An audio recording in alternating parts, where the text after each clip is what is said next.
കലാമീയം ഗാസിയ art fest ഉദ്ഘാടനം ചെയ്ത് സംസാരിക്കുന്നു എഴുത്തുകാരൻ പി സുരേന്ദ്രൻ സാർ. ആദരവോടെ ക്ഷണിക്കുന്നു. അധ്യക്ഷതയിലെ ബഹുമാന്യ സുഹൃത്തുക്കൾ, നിങ്ങളുടെ കലാമീയം ആർട്ട് ഫെസ്റ്റ് നിങ്ങളുടെ ഈ 3 ദിവസമായിട്ട് കലാമത്സരങ്ങളുടെ വേദിയാണ്. കല എന്ന് പറയുമ്പോൾ സാഹിത്യം കൂടി ഉൾപ്പെടുന്നതായിരിക്കും നിങ്ങളുടെ ഈ കലാപ്രകടനങ്ങളൊക്കെ. ഞാൻ എഴുത്തുകാരനാണ്, സഞ്ചാരിയുമാണ്. ഇന്ത്യയിലും ആഫ്രിക്കൻ രാജ്യത്തും വിദേശ രാജ്യങ്ങളിലൊക്കെ ഒത്തിരി യാത്ര ചെയ്തിട്ടുള്ള ഒരാളാണ്. കലാമീയത്തിൻ്റെ ഈ വേദി വളരെ സമ്പന്നമാണ്. പ്രഗത്ഭരായ ഉസ്താദുമാരുണ്ട്, ജനപ്രതിനിധികളുണ്ട്. എൻ്റെ പ്രിയ സുഹൃത്ത്, ചിരകാലമിത്രം കൂടിയായിട്ടുള്ള ഫൈസൽ ഹസനി നിങ്ങളെ പ്രഗത്ഭനായിട്ടുള്ള അധ്യാപകനാണ്, ഇംഗ്ലീഷ് അധ്യാപകനാണ്, ഗവേഷകനാണ്, PhD ഒക്കെ നേടിയിട്ടുള്ള ഒരാളാണ്. അദ്ദേഹം അടക്കം ഈ വേദിയിലുണ്ട്. ഞാൻ നേരത്തെ ഈ കുണ്ടൂരിൽ വന്നിട്ടുണ്ട്. നിങ്ങളെ മറ്റേ സ്ഥാപനത്തിൽ മക്കാമിനോട് ചേർന്ന് ഉള്ള സ്ഥാപനത്തിലും ഞാൻ ഒരിക്കൽ നിങ്ങളുടെ കലാമത്സരങ്ങളുടെ അതിഥിയായിട്ട് വന്നിട്ടുണ്ട്. കുണ്ടൂർ ഉസ്താദിൻ്റെ ഓർമ്മകൾ നിറഞ്ഞു നിൽക്കുന്നൊരു മണ്ണ് കൂടിയാണിത്. നിങ്ങളുടെ ഈ കലാമത്സരങ്ങൾ അതിന് 3 ഇതാണ്. ഒരു കുട്ടികൾക്കിടയിൽ തന്നെ ഒരു മത്സരബുദ്ധി ഉണ്ടാക്കാൻ വേണ്ടിയാണ് പണ്ട് നമ്മൾ സ്ക്വാഡ് എന്നൊക്കെ പറയുന്നത് പോലെ 3 പ്രഗത്ഭരായിട്ടുള്ള ചിന്തകരുടെയും യാത്രികരുടെയും പേരാണ് അതിൽ നൽകിയിട്ടുള്ളത്. ഒന്ന് ഇബ്ൻ ബത്തൂത്തയാണ്. കുട്ടിക്കാലത്തെ നമ്മൾ പാഠപുസ്തകങ്ങൾ പഠിക്കുമ്പോൾ ഇബ്ൻ ബത്തൂത്ത എന്ന് പറയുന്ന വലിയ സഞ്ചാരിയെക്കുറിച്ച് നമ്മൾ മനസ്സിലാക്കും. മറ്റൊന്ന് ഇബ്നു ഖൽദൂൻ എന്ന് പറയുന്ന അദ്ദേഹത്തിൻ്റെ ഏറ്റവും പ്രശസ്തമായിട്ടുള്ള പുസ്തകം മുഖദ്ദിമയാണ്. അത് ലോകത്തിലെ വിവിധങ്ങളായ ഭാഷകളിലേക്ക് ഈ മുഖദ്ദിമ പരിഭാഷപ്പെടുത്തിയിട്ടുണ്ട്. മലയാളത്തിലും അതിൻ്റെ പരിഭാഷ ലഭ്യമാണ്. അത് DC ബുക്സാണ് മുഖദ്ദിമ പരിഭാഷപ്പെടുത്തിയത്. അവരെല്ലാം സഞ്ചാരികളായിരുന്നു. സഞ്ചാരം എന്ന് പറഞ്ഞാൽ ഇന്നത്തെ കാലത്ത് ഒരു പുതിയ കാര്യമൊന്നും അല്ലാതെയായിട്ട് മാറി. ധാരാളം ബ്ലോഗർമാർ, ഇൻഫ്ലുവൻസർമാരെന്ന് പറയാം. അവരെന്താണ് ഇൻഫ്ലുവൻസ് ചെയ്യുന്നത് എനിക്കറിഞ്ഞൂടാ. മിക്കവാറും എല്ലാ പ്രദേശത്ത് ചെന്നാൽ അവർ കാണുന്നത് അവിടുത്തെ ഭക്ഷണമാണ്, അതാ പരിചയപ്പെടുത്തുന്നത്. അല്ലാതെ അവിടുത്തെ യൂണിവേഴ്സിറ്റി അല്ല, ഗ്രന്ഥാലയമല്ല. നിങ്ങൾക്കും തന്നെയാണല്ലോ കൂടുതൽ ഏറ്റവും ഇഷ്ടം എന്താ ചോദിച്ചാൽ ഇങ്ങനെ മൊബൈൽ കിട്ടിയാൽ ഇങ്ങനെ വന്നിരിക്കുക. ബാക്കിയുള്ള സമയത്തോ ബാക്കി എടുത്ത ഏതെങ്കിലും തീറ്റമുക്കിൽ പോയിട്ട് തിന്ന് തന്നെ എൻ്റെ പണി. എന്നാൽ ഭക്ഷണത്തിന് വല്ല ക്രമമുണ്ടോ? ഒന്നുമില്ല. ഞാൻ ഇപ്പോൾ എടപ്പാളിലെത്തുമ്പോൾ ഞാൻ സാധാരണയായിട്ട് ഈ പ്രവാചകൻ്റെ ഒരു രീതി ഉണ്ടല്ലോ അല്ലേ, എന്താണ് വൈകുന്നേരത്തെ നമസ്കാരം കഴിഞ്ഞാൽ ഉടനെ ഭക്ഷണം കഴിക്കുകയാണ് ചെയ്യുക. ആ നമ്മുടെ രീതി. നമ്മൾ കഴിഞ്ഞാൽ പിന്നെ ഒന്നും രാത്രിയൊന്നും പിന്നെ അങ്ങനെ ഭക്ഷണമൊന്നുമില്ല.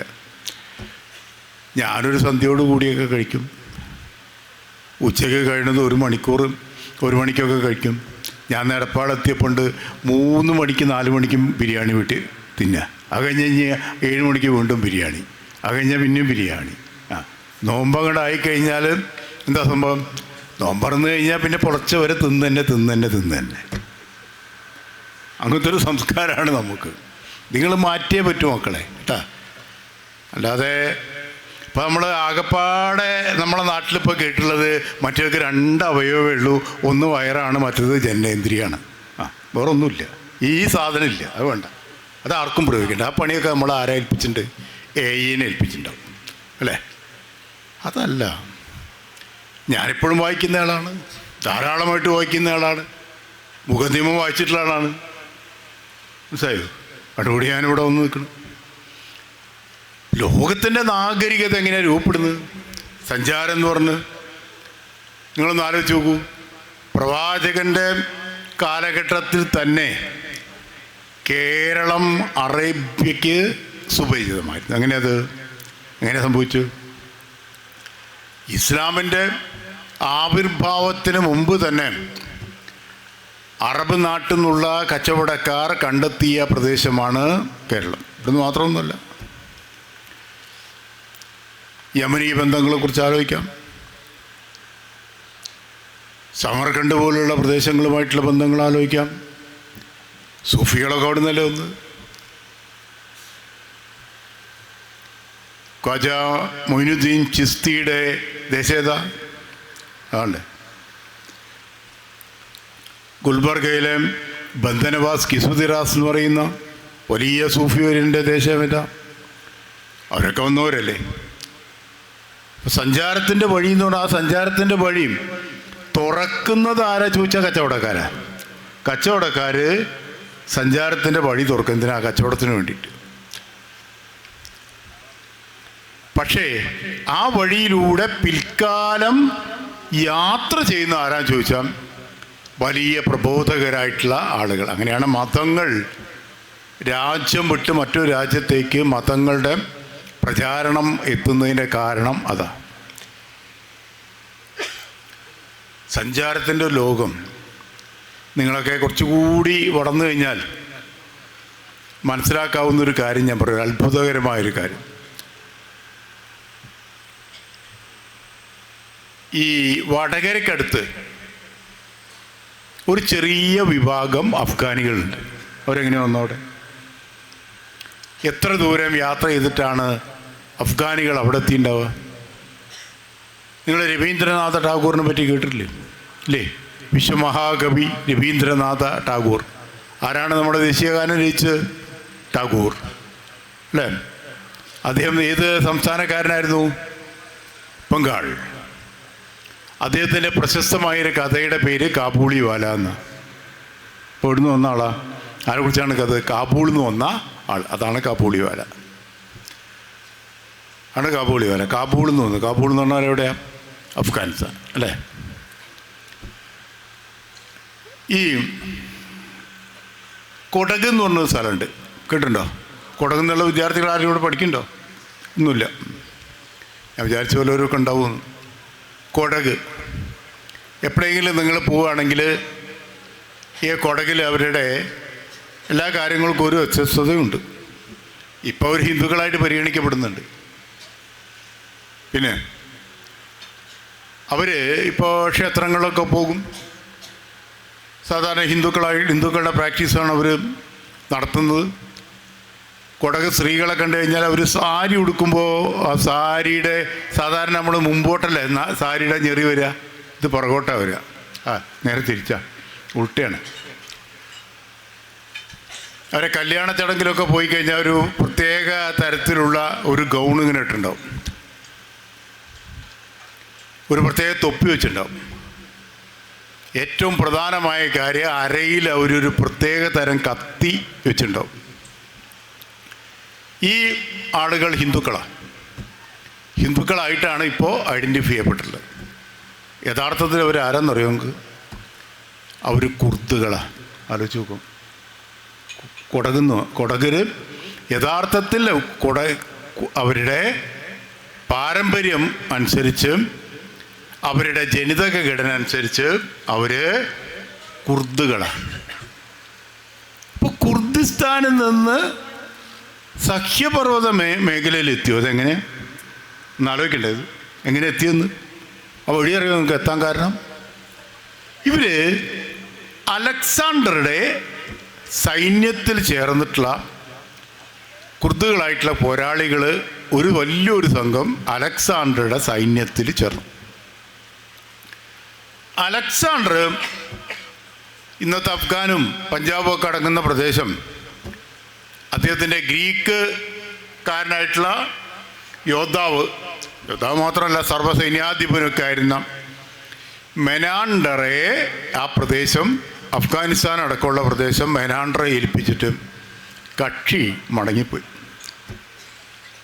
ഈ മെനാൻഡർ പിൽക്കാലം ബുദ്ധമതം സ്വീകരിച്ചിട്ട് അദ്ദേഹമാണ് മിളിന്ദൻ എന്ന് പറയുന്ന ആൾ. ഈ മെനാൻഡർ നാഗസേന എന്ന് പറഞ്ഞ ബുദ്ധഭിക്ഷുവുമായിട്ട് മെനാൻഡർ വലിയ സംവാദത്തിൽ ഏർപ്പെടുന്നുണ്ട്. അതൊക്കെ ബുദ്ധമതത്തിലെ വലിയ താത്വിക ഗ്രന്ഥങ്ങളാണ്. ആ സൈന്യത്തിൻ്റെ കൂടെ ഉണ്ടായിരുന്ന കുർദുകളും പിന്നീട് ചില മഹാമാരിയുടെ നിഴലിലൂടെ കടന്നു പോവുകയും തെറിച്ചും അവർ കേരള തീരത്ത് എത്തി. ആലോചിച്ച് നോക്കും നിങ്ങൾ. ഇവിടുന്ന് അഫ്ഗാൻ പ്രൊവിൻസിൽ നിന്ന് കേരള തീരത്തെത്തിയതിന് ശേഷം അവിടുന്ന് തെറിച്ച് അവർ ഇന്നത്തെ കൊടകിൽ എത്തുകയാണ്. അപ്പോൾ അവരുടെ പൂർവ്വ പിതാക്കൾ പറഞ്ഞു തന്ന കുർദിസ്ഥാനുമായിട്ട് ചില സാമ്യങ്ങൾ, ആ മലനിരകളുടെ സാമ്യങ്ങൾ കണ്ടപ്പോൾ അവരവിടെ സെറ്റിൽ ചെയ്തു. അതാണ് ഈ കൊടകർ. അത് കൊടകന്മാരുടെ ചരിത്രകാരന്മാരോട് ചോദിച്ചാൽ അവരെല്ലാവരും ഒറ്റക്കെട്ടായി പറയുന്നത് ഞങ്ങൾ ഹിന്ദുക്കളല്ല എന്നാണ്. പിൽക്കാലം അതിലേക്ക് വന്നു. അപ്പോൾ സഞ്ചാരത്തിൻ്റെ വഴി നിങ്ങളത് ആലോചിച്ച് നോക്കൂ. കുർദിസ്ഥാനിൽ നിന്ന് വന്ന് അലഞ്ഞ് തിരിഞ്ഞ് വന്ന് ഒരു വിഭാഗം ആളുകൾ സഹ്യപർവ്വത നിലയിലെ കൊടകിലെത്തി സെറ്റിൽ ചെയ്യുക. ഈ സഞ്ചാരത്തിൻ്റെ വഴിയും വിജ്ഞാനത്തിൻ്റെ ഒക്കെ വഴിയായിട്ട് മാറുകയാണ്. ആലോചിച്ച് നോക്കൂ. മനുഷ്യൻ്റെ സഞ്ചാരം നോക്കുന്നത് അല്ലേ, എത്ര ദൂരമാണ് അവർ യാത്ര ചെയ്യുന്നത്. അതിലൂടെ വൈജ്ഞാനികമായിട്ടുള്ള ഒരുപാട് സമ്മിശ്രമായിട്ടുള്ള ഒരുപാട് കാര്യങ്ങൾ വരും. ഇപ്പോൾ എപ്പോഴെങ്കിലും നിങ്ങൾ കൊടകിൽ പോവുകയാണെങ്കിലും അവിടെ മടിക്കേരി എന്ന് പറഞ്ഞ സ്ഥലമുണ്ട്, മർക്കാര. ആ മർക്കാരയിൽ എത്തിക്കഴിഞ്ഞാലും നിങ്ങൾക്ക് ഏത് ദൂരത്തുനിന്നും ഒരു വലിയ കുബ്ബ തിരിച്ചറിയാം. ഈ കുബ്ബ കണ്ടാൽ സാധാരണയായിട്ടും അവിടെ ഹിന്ദു വിഭാഗത്തിൽപ്പെട്ട ആളുകളൊക്കെ യാത്ര ചെയ്യുമ്പോൾ ഈ കുബ്ബ കണ്ടാൽ അതൊരു മുസ്ലിം പള്ളിയാണല്ലോ എന്ന് വിചാരിച്ചിട്ടും അവിടേക്കൊന്നും അങ്ങനെ പോവില്ല. എന്നാൽ ചിലർ അന്വേഷകർ അവിടെ പോവുകയും ചെയ്യും. എന്നാൽ ആ കുബ്ബ കണ്ടിട്ടും അത് മുസ്ലിം പള്ളിയാണ് എന്ന് വിചാരിക്കേണ്ട, അത് ഒരു ഹിന്ദു ക്ഷേത്രമാണ്. ഇൻഡോ പേഴ്സ്യൻ രീതിയിൽ ഉണ്ടാക്കിയിട്ടുള്ള കൊടക് രാജാക്കന്മാർ ഉണ്ടാക്കിയിട്ടുള്ള ഇൻഡോ പേഴ്സ്യൻ അല്ലെങ്കിൽ ഇൻഡോ ഇസ്ലാമിക് രീതിയിൽ ഉണ്ടാക്കിയിട്ടുള്ള ഒരു വലിയ മന്ദിരമാണ് ആ ക്ഷേത്രം. അപ്പോൾ ആലോചിച്ച് നോക്കൂ. അപ്പോൾ ഈ കുബ്ബ എവിടുന്നാ വന്ന്? ഈ കുബ്ബ ആദ്യമായിട്ട് ലോകത്ത് ഈ കുബ്ബ എവിടെയാണ് സാക്ഷാത്കരിക്കുന്നതെന്നറിയോ? അറിയോ? അത് ബാബിലോണിയയിലെ നക്ഷത്ര ബംഗ്ലാവിലാണ്, നക്ഷത്ര നിരീക്ഷണാലയത്തിലാണ് ഈ സവിശേഷമായ വാസ്തുശില്പം ആദ്യമായിട്ട് വരുന്നത്. അത് പിന്നീട് പല രീതിയിൽ പല കാലഘട്ടങ്ങളിലൂടെയൊക്കെ കടന്നുപോയി. നിങ്ങളെപ്പോഴെങ്കിലുമൊക്കെ ബീജാപ്പൂരിലൊക്കെ പോകുമ്പോൾ ഗോൽ ഗുംബസ് കാണുക. ആ ഗോൽ ഗുംബസ് കാണുമ്പോഴാണ് എങ്ങനെയാണ് ഈ സൂഫിസം എങ്ങനെയാണ് വാസ്തുശില്പകലയെ സ്വാധീനിച്ചത് എന്നറിയണമെങ്കിൽ ഗോൽ ഗുംബസ് കാണും. ബിദർ പോവുക, അവിടെ മുഹമ്മദ് ഗവാൻ ഉണ്ടാക്കിയ മദ്രസയുടെ മിനാര ഇപ്പോഴും ബാക്കിയാണ്. അവരെ എവിടുന്നാണ് കൊണ്ടുവന്നത്? ആ കർണാടകത്തിലെ ബിദറിലുള്ള ഈ മിനാരത്തിൻ്റെ അവിടെ ദൂരത്ത് നിന്ന് ചെന്ന് കഴിഞ്ഞാൽ നമുക്ക് കാണാം. ആ മിനാരത്തിൻ്റെ താഴത്തെ പള്ളിയൊക്കെ ഉണ്ടായിരുന്നു, അതൊക്കെ ഒരു സ്ഫോടനത്തിൽ തറന്നുപോയ മിനാരം ബാക്കിയാണ്. അതിൽ നീല നിറത്തിലുള്ള ടൈൽസ് പതിച്ചതാണ് ഈ മിനാരം. ഇതെവിടുന്ന വന്ന് ഇത് പേഴ്സിയെന്ന് കൊണ്ടുവന്ന പ്രത്യേകമായിട്ടുള്ള നീല നിറത്തിലുള്ള ടൈൽസ് കൊണ്ട് പറ്റുക. അവിടുത്തെ വാസ്തുശില്പമൊക്കെ ഇൻഡോ പേഴ്സ്യൻ വാസ്തുശില്പം. ഇന്ത്യയിലുടനീളം ഇങ്ങനെ ഒരു ഇതൊക്കെ എങ്ങനെ സാധ്യമായത്? വെറുതെ പോയിട്ട് കച്ചവടക്കാർ പോയിട്ട് അവിടെ പോയിട്ട് സമാർക്കണ്ടിൽ പോയിട്ട് അവിടുന്ന് കൊണ്ടുവന്നതല്ല, മറിച്ച് അതെല്ലാം ആദാന പ്രദാനങ്ങളായിരുന്നു, വിനിമയങ്ങളായിരുന്നു. ആ വിനിമയങ്ങളിലൂടെ അപ്പം ഞാൻ നേരത്തെ നിങ്ങളോട് പറഞ്ഞല്ലോ തിരുനാവായയിലെ മാമാങ്കം അല്ലേ? മാമാങ്കം ഒരു ഹൈന്ദവ ഉത്സവമായിട്ടാണ് അതിനെ കണക്കാക്കുക.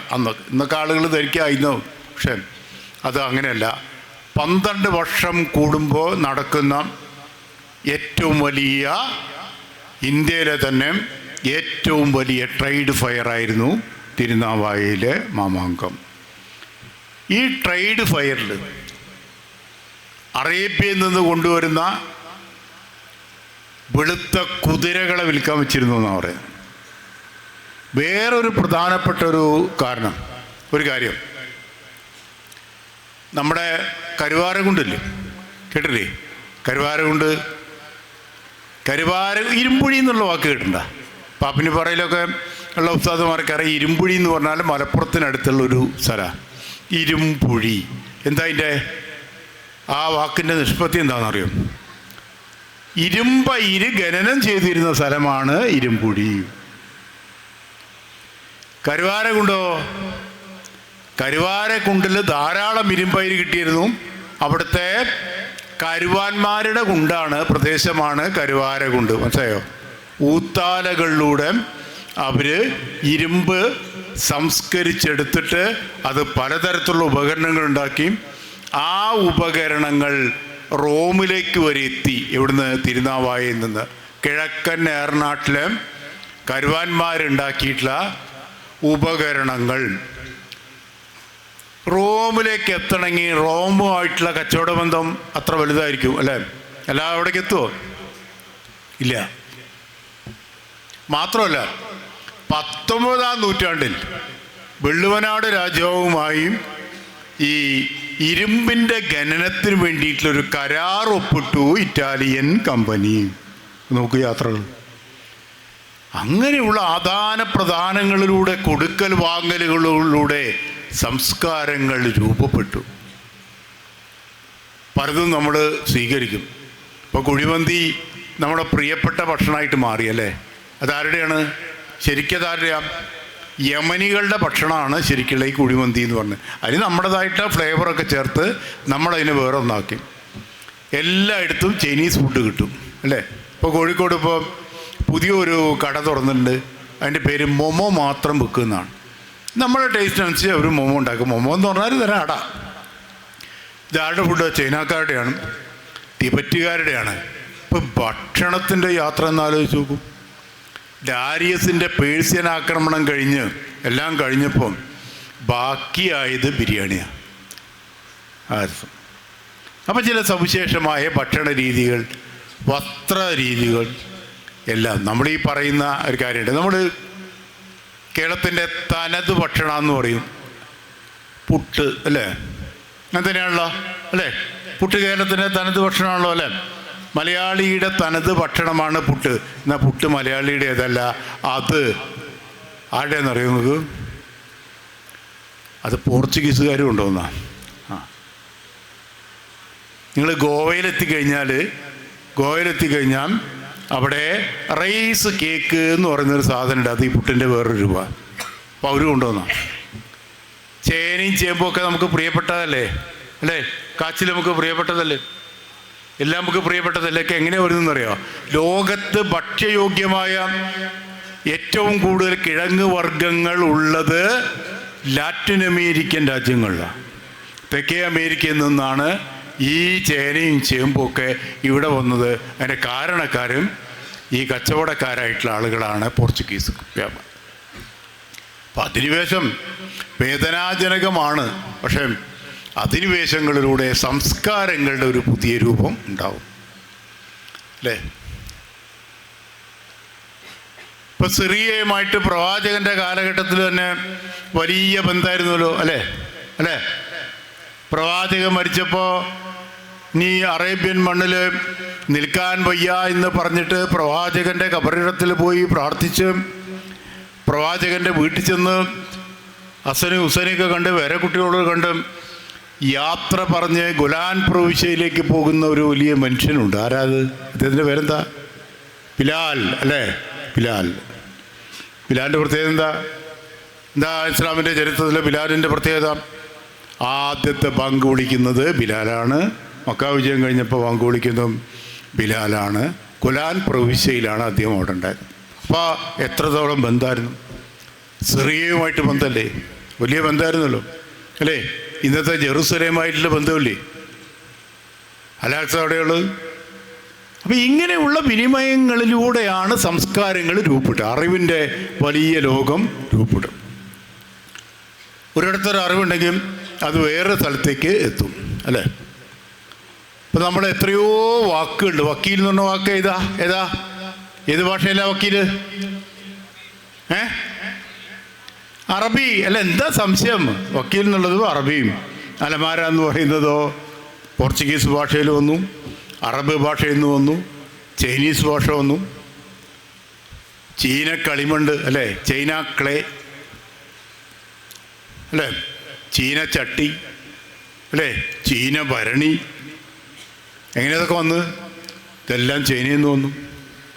ഒരു നൂറ്റാണ്ട് മുമ്പ് കേരളത്തിൽ ഉടനീളം ഉണ്ടായിരുന്ന പോഴ്സലിൻ പാത്രങ്ങൾ, ഭരണികളും പൂർണ്ണമായിട്ടും ചൈനയിൽ നിന്ന് വന്നതായി. എങ്ങനെ വന്നു? ചൈനയുമായിട്ടുള്ള വിനിമയം. ഇന്തോനേഷ്യയായിട്ട് വലിയ ബന്ധമുണ്ടായിരുന്നു ഇല്ലേ? ഇന്തോനേഷ്യൻ ദ്വീപുകളുമായിട്ട് കേരളത്തിന് അഗാധമായ ബന്ധമുണ്ടായിരുന്നു.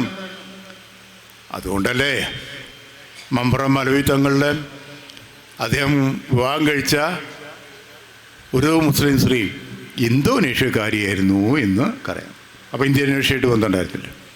അപ്പോൾ ഇതെങ്ങനെ ഉണ്ടായത്? ആര് വഴിയാണ് ബന്ധം? എല്ലാ യാത്രകളാണ്. ഈ യാത്ര നടത്തുന്നവരാ കച്ചവടക്കാരാ. ആ വഴിയിലൂടെയാണ് പ്രബോധകർ യാത്ര ചെയ്യുക. അത് ബുദ്ധമത സന്യാസികളായാലും കൊള്ളാം, ഇസ്ലാമിക പ്രബോധകരായാലും കൊള്ളാം. പ്രവാചകൻ്റെ കാലഘട്ടത്തിൽ തന്നെ പ്രവാചകൻ്റെ സഹാബികൾ ഇവിടെ വന്നു എന്നാണ് ചരിത്രം. അപ്പം നോക്കുമ്പോൾ കേരളമായിട്ട്. അപ്പോൾ ഇതൊക്കെ പഠിക്കണമെങ്കിൽ എന്ത് വേണം? എങ്ങനെയത് ആദാന പ്രദാനങ്ങൾ നടക്കുക? നിങ്ങളുടെ വേഷം ഇല്ലേ? നിങ്ങളുടെ വേഷം ഏതാ? ഇതെല്ലാം വന്നതല്ലേ? അപ്പോൾ നമുക്ക് സ്വീകരിക്കാവുന്നൊക്കെ നമുക്ക് സ്വീകരിക്കാം, ഒരു തെറ്റുമില്ല. പ്രവാചകൻ്റെ തന്നെ അതായിരുന്നല്ലോ, വിജ്ഞാനത്തിൻ്റെ വലിയ ലോകം അല്ലേ? എഴുത്തും വായനയും പഠിക്കണം. ഈ ബിലാലിനെ എഴുത്തുവിദ്യ പഠിപ്പിക്കണമെന്ന് പറയുന്നുണ്ട് അബൂബക്കറിനോട് പ്രവാചകൻ അല്ലേ? ആലോചിച്ച് നോക്കുങ്ങൾ. ഒരു കറുത്ത വർഗ്ഗക്കാരൻ അടിമ, അയാളെങ്ങനെയാണ് അറേബ്യയിലെത്തിയത്?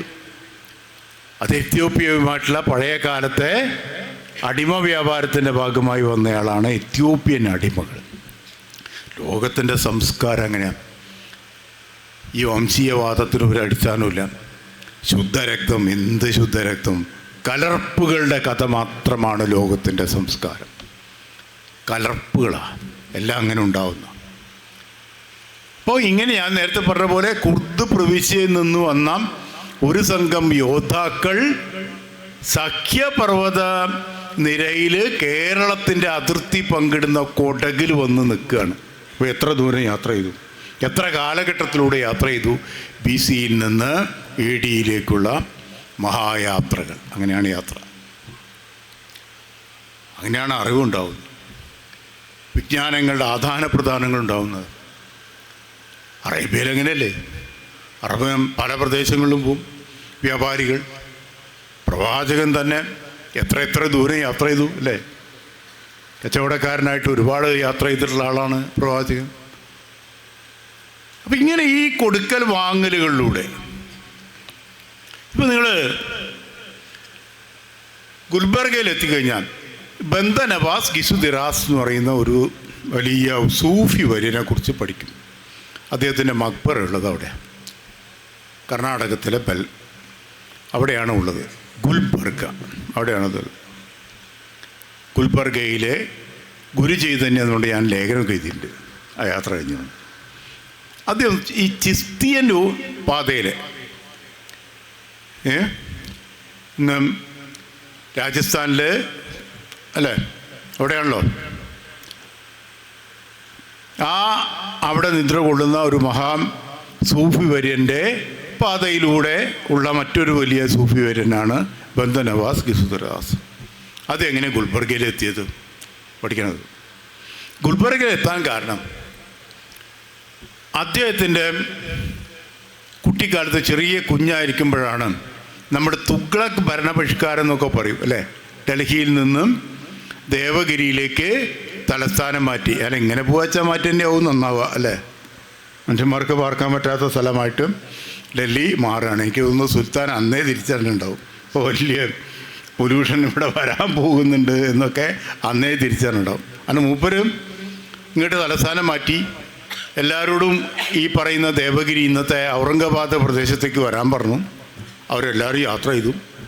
1 വർഷക്കാലം നീണ്ടു നിൽക്കുന്ന യാത്രയൊക്കെ കഴിഞ്ഞിട്ടാണ് അവിടെ എത്തുന്നത്. അവിടെ എത്തിയപ്പോൾ തന്നെ പറഞ്ഞു അങ്ങോട്ട് തന്നെ മടങ്ങി പോകണം, നമ്മുടെ തലസ്ഥാനം വീണ്ടും ഡൽഹി തന്നെ ആക്കിയത്. ഇതിനെയാണ് നമ്മൾ തുഗ്ലക് ഭരണപരിഷ്കാരം എന്ന് കളിയാക്കി പറഞ്ഞത്. അന്ന് ആ മഹായാത്രയിൽ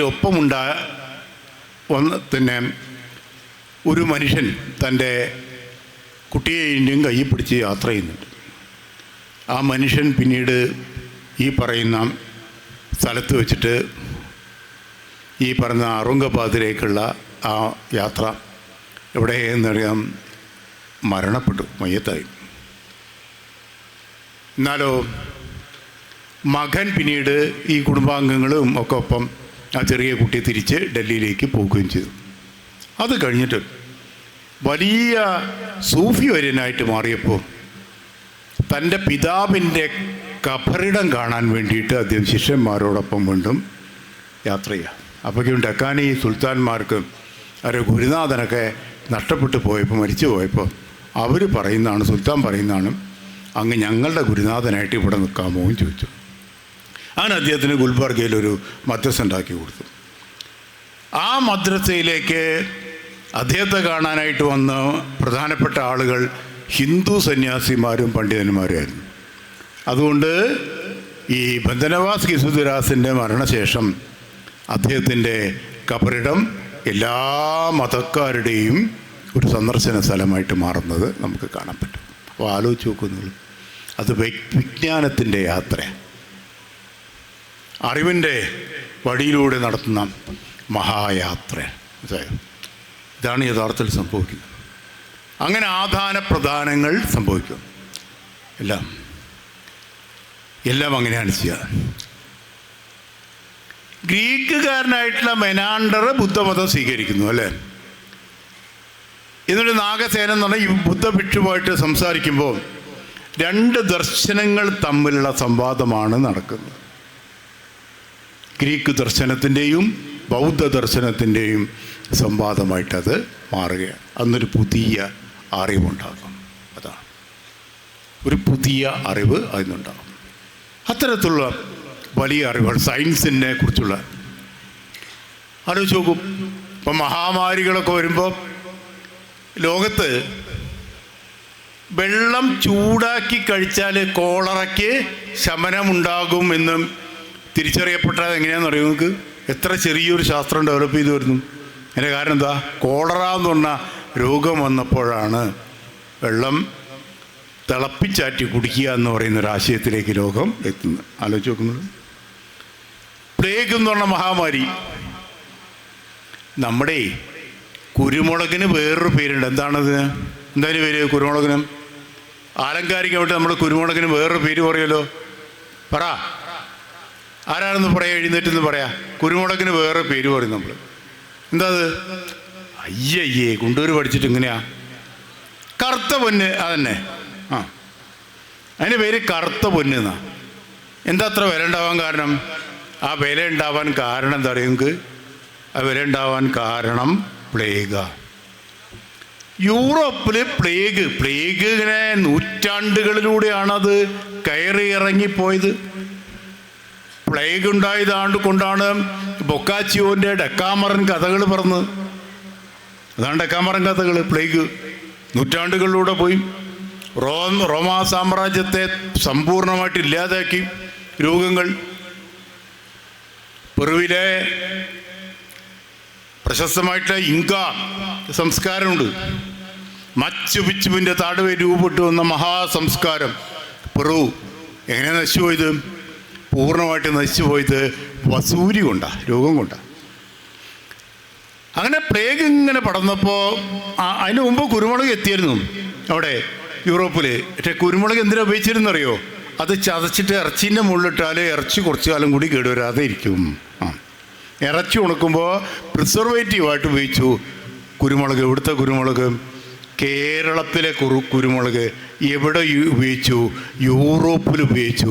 യൂറോപ്പിൽ എങ്ങനെ എത്തിയത്? കച്ചവടക്കാർ വഴിയും.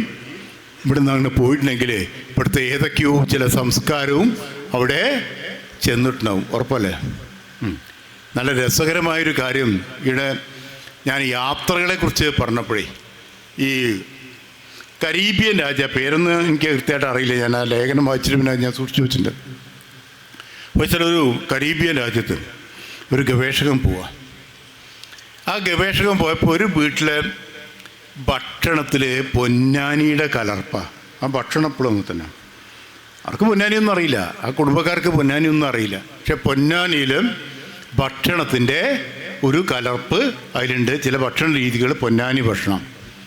അത് അന്വേഷിച്ച് പോയപ്പോഴാണ് മനസ്സിലായത് അവരെ പൂർവ്വപിതാക്കളെ പൊന്നാനി പോലുള്ള പ്രദേശങ്ങളിൽ നിന്ന് കരിമ്പ് തോട്ടങ്ങളിലെ പണിക്ക് വേണ്ടിയിട്ട് യൂറോപ്യന്മാർ കൊണ്ടുവന്നതാണ്. ആലോചിക്കുക. അതെല്ലാം കഴിഞ്ഞിട്ട് ബാക്കിയായത് എന്താ?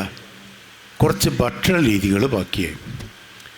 19-ാം നൂറ്റാണ്ടിൽ പഴശ്ശി രാജാവിൻ്റെ കൂടെ പോരാടിയ കുറേയധികം ആളുകളെ ഇന്നത്തെ പാപ്പുവ ന്യൂഗിനിയയിലേക്ക് നാട് കടത്തി എന്നാണ് ചരിത്രം പറയുന്നത്.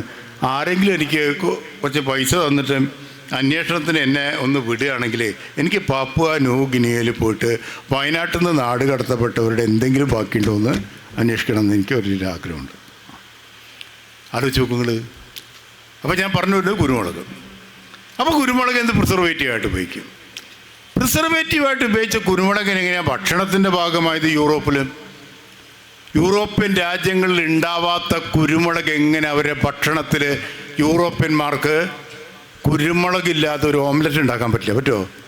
അതെങ്ങനെയായി? അതിൻ്റെ ഒരു കാരണമുണ്ട് മക്കളെ. അതിൻ്റെ കാരണം എന്ന് വെച്ചാൽ ഈ കുരുമുളക് പ്രിസർവേറ്റീവായിട്ട് ഉപയോഗിച്ച് ഇറച്ചി അല്ലേ. അത് കഴിഞ്ഞിട്ട് പിന്നെ ആരോ പറഞ്ഞു, പ്ലേഗ് പറഞ്ഞപ്പോൾ ആരോ പറഞ്ഞു കുരുമുളക് കത്തിച്ചാൽ മതി, അപ്പോൾ പ്ലേഗിൻ്റെ അണുക്കൾ ചത്തുപോകും, കുരുമുളക് കത്തിച്ചിട്ട് പുകണ്ടാക്കുക. അപ്പോൾ അത് കഴിഞ്ഞപ്പോൾ പിന്നെ ആരോ പ്രചരിപ്പിച്ചു. അതിനകത്ത് ആ പ്രചരണത്തിന് കുറച്ച് അംശമുണ്ട് കേട്ടോ അല്ലേ. കുരുമുളക് വലിയ ഔഷധം തന്നെയാണ്, തർക്കമൊന്നും വേണ്ട. നമ്മുടെ നാട്ടിൽ പ്ലേഗ് പടരാതിരിക്കാനുള്ള ഒരു പ്രധാനപ്പെട്ട കാരണം ഒരുപക്ഷെ കുരുമുളക് ധാരാളമായിട്ട് ഉപയോഗിച്ചത് കൊണ്ടുകൂടി ആകുമെന്ന് എനിക്ക് പലപ്പോഴും തോന്നിയിട്ടുണ്ട്. കോവിഡിന് ചികിത്സയ്ക്ക് ഇഞ്ചി ധാരാളമായിട്ട് ഉപയോഗിച്ച് എത്രയോ യൂറോപ്യൻ ഡോക്ടർമാരെ കുറിച്ച് നമ്മൾ അറിഞ്ഞു. അപ്പം പിന്നെ ആരോ പറഞ്ഞു കുരുമുളക് സൂപ്പ് ഉണ്ടാക്കി കുടിച്ചാൽ മതി എന്നാണ്. പ്ലേഗ് ഇല്ലാതെ കുരുമുളക് സൂപ്പ് ഉണ്ടാക്കി കുടിക്കുക. കുരുമുളക് സൂപ്പ് ഉണ്ടാക്കിയിട്ട് കുറച്ചു കാലമല്ല കുടിച്ചത്, 1.5 കൊല്ലമൊന്നും അല്ല കേട്ടോ. ഇപ്പം നമ്മളെ ഈ പറഞ്ഞ പോലെ കോവിഡ് പോലെ 1 കൊല്ലം 2 കൊല്ലമൊന്നും അല്ല, വർഷങ്ങൾ നീണ്ടു നിന്ന പതിറ്റാണ്ടുകളുമല്ല, ചിലപ്പോൾ പറയാവുന്ന നൂറ്റാണ്ടുകളെന്ന് തന്നെ പറയേണ്ടി വരും. അങ്ങനെയാണ് പ്ലേഗ് കയറി ഇറങ്ങിയത്. അവസാനം പ്ലേഗ് മാറാൻ വേണ്ടിയിട്ട് കുരുമുളകിൻ്റെ സൂപ്പ് ഉണ്ടാക്കി കുടിച്ച് യൂറോപ്യന്മാർക്ക് കുരുമുളകില്ലാതെ ഭക്ഷണം കഴിക്കാൻ പറ്റില്ല എന്നായി. അതുകൊണ്ട് ആര് രക്ഷപ്പെട്ടു? നമ്മൾ രക്ഷപ്പെട്ടു. എങ്ങനെ രക്ഷപ്പെട്ടു? കുരുമുളക് കറുത്ത പൊന്നായിട്ട് മാറിയെന്ന. അപ്പോൾ എന്താ നടക്കുന്നത്? അറിവിൻ്റെ ഒരു ആദാന പ്രദാനം കൂടി അല്ലേ. ഇതൊരു മെഡിസിനായിട്ട് മാറുകയാണ്.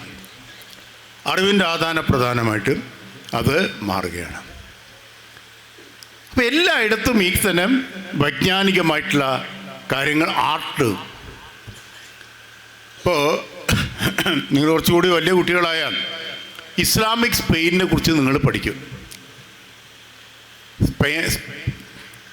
സ്പെയിനിൽ പടർന്ന ഇസ്ലാം, അതവിടെ കൊണ്ടുവന്ന ഇസ്ലാമിൻ്റെ സവിശേഷമായിട്ടുള്ള, ഇസ്ലാമിൽ ഒരു പ്രത്യേകത ഉണ്ട്. അത് ബിംബാരാധന വിലക്കിയതുകൊണ്ട് ബിംബങ്ങൾ ഉണ്ടാക്കുന്നതും മനുഷ്യൻ്റെ രൂപങ്ങളൊക്കെ വരയ്ക്കുന്നതിനും കുറേ വിലക്കുകൾ ഉണ്ടായിരുന്നു. ആർട്ട് ഫോം എന്നുള്ള നിലയിലല്ല പറഞ്ഞത്. അതിനൊക്കെ വിലക്കുകൾ വന്നപ്പോൾ അമൂർത്തമായ സൗന്ദര്യാവിഷ്കാരങ്ങളിലേക്ക് അത് പോയി.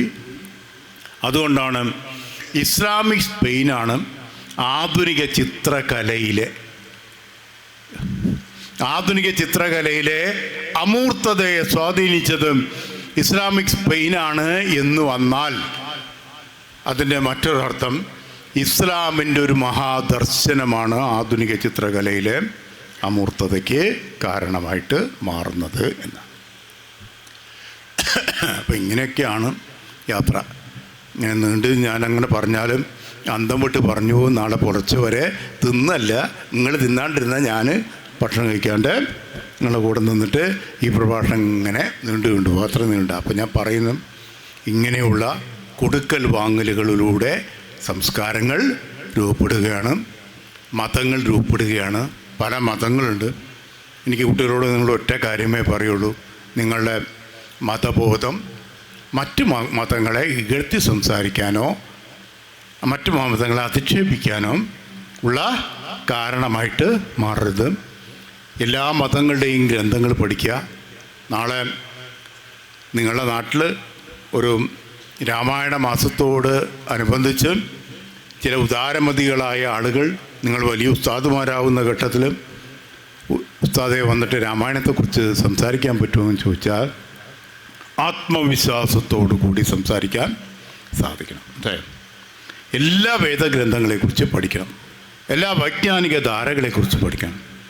അങ്ങനെയാണ് നിങ്ങൾ അറിവിൻ്റെ ഒരു വലിയ ലോകത്തേക്ക് നിങ്ങൾ പോകുന്നു. ആ അറിവിൻ്റെ ലോകം ക്രമപ്പെടുത്തിയെടുത്തത് സഞ്ചാരങ്ങളാണ് എന്ന് മനസ്സിലാക്കാൻ മതി. മറിച്ച് വിശുദ്ധവാദം തൻ്റേത് മാത്രമാണ് ഏക ശരി എന്ന് പറയുന്ന എല്ലാ വിശുദ്ധവാദവും വംശീയവാദവുമായി ഫാസിസവുമായിട്ടൊക്കെ അത് മാറുന്നത് ലോകത്തിൻ്റെ ചരിത്രം പഠിച്ചാൽ അറിയാം. അപ്പോൾ അതൊന്നൊക്കെ മാറി നിന്നുകൊണ്ട് വളരെ ഉദാരമായും അറിവുകളെ സ്വീകരിക്കാൻ എൻ്റെ പ്രിയപ്പെട്ട കുട്ടികൾക്ക് സാധിക്കട്ടെ. നിങ്ങളെ വലിയ ഉസ്താദുമാർ നിങ്ങളെ വഴി നടത്തും. ആ വഴിയിലൂടെ തന്നെ നിങ്ങൾ സഞ്ചരിക്കണം. എല്ലാവർക്കും നന്മ നേരുന്നു. വൈകിയാണെങ്കിൽ എല്ലാവർക്കും ക്രിസ്മസ് ആശംസകൾ നേരുന്നു. ഈ സമ്മേളനം, നിങ്ങളുടെ ഈ കലാമത്സരങ്ങളുടെ 3 ദിവസം നീണ്ടു നിൽക്കുന്ന ഈ കലാമത്സരങ്ങളുടെ ഔപചാരികമായ ഉദ്ഘാടനം നിർവഹിച്ചായിട്ട് പ്രഖ്യാപിക്കുന്നു. നന്ദി, നമസ്കാരം.